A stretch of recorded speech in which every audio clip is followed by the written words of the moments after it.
Hello, Ordinals and Runes enjoyers. I am back with another video. It's a part 3. I don't think I've ever made this many videos about a project, but TerraBits. Once again, I'm here to talk about TerraBits and some of the outstanding updates that they have released over the last week. And coming up to the launch of the Runes protocol, I think it was a good time for me to do another video to give current holders an overview of what's been happening in the last week, and for anyone on the sidelines looking to potentially pick up one of these, I think this video will help you a lot in making an informed decision.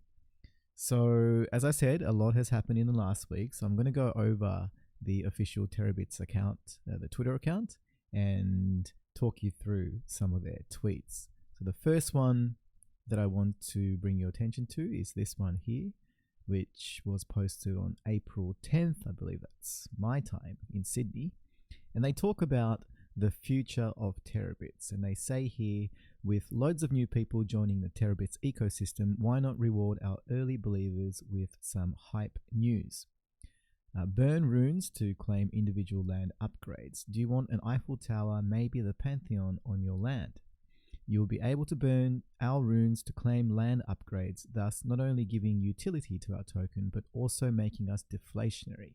Now, this is a very important topic that many runes projects, I am certain, will overlook, and that is the utility case, the use case for the actual runes that you're going to be either airdropped or going to be able to mine or mint once the halving happens and the protocol is implemented. So if we look across to the Ordinals marketplace on Magic Eden, they have a pre-runes tab available that lists projects that have promised runes. And I use the word promise because runes cannot be minted yet. They are going to be, the protocol officially goes live at the halving event. So any project, including TerraBits, and I think I've mentioned this before, that claims to be a runes project or that you will get runes, it's an IOU, it's a promise, right? And they need to be fulfilled. And my guess, without being too negative, is that some of these projects will not follow through. I'm not specifically referring to anyone on the list, but a runes project probably will rug. They won't drop the runes or something along those lines. So you need to be extra careful in investing or purchasing runes-based projects to make sure that they do have the capacity, the technical knowledge to distribute the runes to you, and B, that there is a use case for them. And the important thing about use case is you need to remember that, let's say, for example, any runes projects that are airdropped to holders, as in the actual Ordinals airdropped, and the runes will also be airdropped. Think about those projects because they don't really, they didn't raise any money because it was an airdrop and because there are no royalties to be paid. So they're not collecting money like a typical meme coin or any kind of token might do. Let's say, for example, on Ethereum, when you have a token launch, there's like a pre-sale or people are sending money, and typically part of that money is used to fund a liquidity pool. So the moment that the token launches, there's already value to the token because there's an amount of money paired up with some of the tokens, and it's added into an automatic market maker like Uniswap, and then you can go and trade. But in the case of these projects, especially the ones where the Ordinals were airdropped, the project hasn't raised any money. So once the runes drop, any kind of pricing is going to be decided by the holders who put their runes up for sale, and that value needs to be assessed, and it needs to come from somewhere. So somebody that is looking to purchase these runes on the secondary, and if they're $5, for example, logic says, if they're a logical person, they need to look at it and say, okay, why are these $5? What can I do with it once I buy it? So the utility is extremely important, and very simple supply-demand economics says that if there's really good utility, then everybody's going to want these runes, and then therefore the price will go up. So going back to the TerraBits tweet, the first point there was about giving utility to the token. So if you wanted to get an Eiffel Tower or a Pantheon, and my assumption is that these are going to be BRC 420 assets, similar to the boats that they released recently, and we'll have a look at those a little bit later. So the whole metaverse ecosystem, BRC 420 that they're talking about, that's where I see this fitting into. And if that becomes popular, so for example, if you look on Ethereum side, I may have spoken about the sandbox before, so that's a project that's been running for a while. Similar, where you can jump into a world and you can navigate, play, there's games and things like that. And then, of course, by burning them, the token or the rune is gone. So the whole economy is deflationary. DAO system voting for TerraBits future, basically talking about you'll be able to vote based on how many runes you have as a community. So that's pretty interesting. The more runes you have, the more chances to enter into exclusive whitelists. So this is another interesting use case, because if you are going to have to decide whether you want to spend your runes or not, because according to this section of this tweet, the more runes you have, the more chances to enter into exclusive whitelists. So you don't want to spend them, but the first one is trying to make you spend them, right? So this is a really interesting way to gamify the whole ecosystem. Conquer the seas, although our Terra boats, the boats I spoke about earlier, are giving a boost to your wallets. We don't stop there.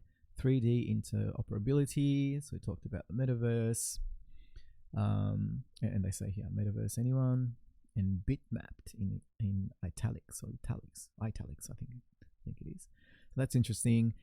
And the team is committed into exploring more and more use cases for our rune staking, increased deflationary mechanics, you name it, nothing is confirmed, but rest assured we're exploring every avenue. And just a little side note at the end here, here's the final breakdown. Team 0%, community 100%. So the team is not taking any runes for themselves. So the runes protocol allows you to pre-mint. So the person that's creating the rune, or etching they call it, they have an option to reserve an allocation for themselves. And according to this tweet, the team are not doing that at all. So this tweet from a couple of days ago, it really gives you good insight into the way the team are thinking and working. And I would say that not many other runes-based projects are giving you this much detail about what they're planning. It's all well and good to say, we are a runes project, we're going to drop you runes. I'll be very honest with you, most people can do that if they know how to set up Bitcoin node, Ord wallet. You might not even need that. There'll be services out there where you can go to a website and probably do it yourself. So there's a difference between just etching runes for the sake of it and dropping them to people, and then a difference between that and having an actual plan behind how to use them, how to drive value into runes. Why will other people want your particular runes over another project? And this pretty much, for me, is probably amongst the top in the current runes project. So obviously runestones that's going to be a success, no doubt, due to the sheer number of people. They were first, they did many cool things. The whole runestone being AR enabled, that was really smart, getting people to create memes out of it, getting the user generated content happening. That was very good. So I think that will be a huge success. But outside of that, I haven't seen too many other projects giving this much detail. So that's that. And just a final note, if you are on the sidelines looking to get in, don't fear that you've missed out, because the runes that are mined on each terabit land will come to the person holding the land, the entire lot. So if you buy, for example, one now off the market, then whatever runes that have been accrued on that land will come to you. So that's good. I'll go back and look at the next tweet, which is they're funny people, the team. They got a sense of humor, which is good to see. So they're just having a little crack at a Lego sailboat, which costs $29.21 plus shipping, versus their Terra boat, which is $27.59 plus the Bitcoin fees. And if we enlarge it, they talk about how Lego sailboat hurts to stand on. Yes, probably all done that at some point. But Lego devs don't love you. Gets dusty for sure. Unlimited supply. All these funny things, funny points they brought up, versus the TerraBoat, where TerraBits devs love you. They do. And they give you runes, post runes utility, viewable on your terabit, metaverse ready, etc. Has the logo, of course. So a bit of humor mixed into their tweets. Great to see. And now it says, today, 3D playable terabits live now. View your rune generating lands in glorious first person. Now if I play this with some music. So they've been making a few songs, terabit songs, which is pretty funny. With big axe in hand and a twinkle in our eyes, we mine for our runes, reaching for the sky. Oh yeah! Hard rock. So now you can go and view your lands in first person. So they started with 2D, and then they said, hey, click this button, you can view it in 3D. And then there was an update where this runestone appeared, which was pretty cool.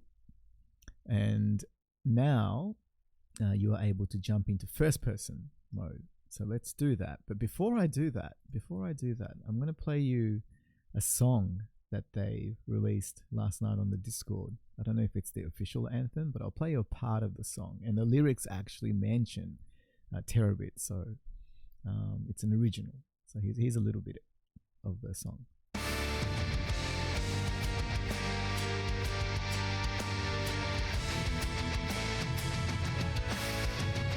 Row, row, row into the deep we go.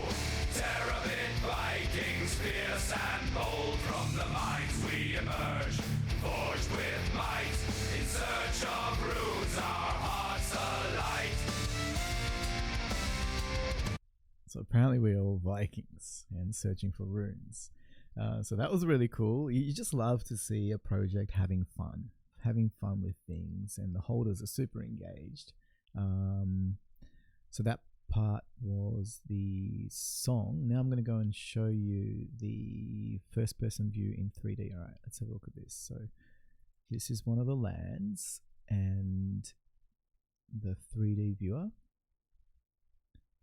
Loading assets. It'll just take a little while. And here it is. There's the runestone in the middle. Of course, fiddle with the sun. And now I'm going to go into first person view. There we go. So you can WASD and walk around, and spacebar to jump. And you can do a double jump with a double spacebar. So it's a pretty high jump. Like that, and you can see the boat. The boat is there on the sea. I think it's fairly early stages of the build, so there are a little bit of funny things every so often going on, like this boat's kind of stuck. Maybe it's just half submerged. We need a refund on this one.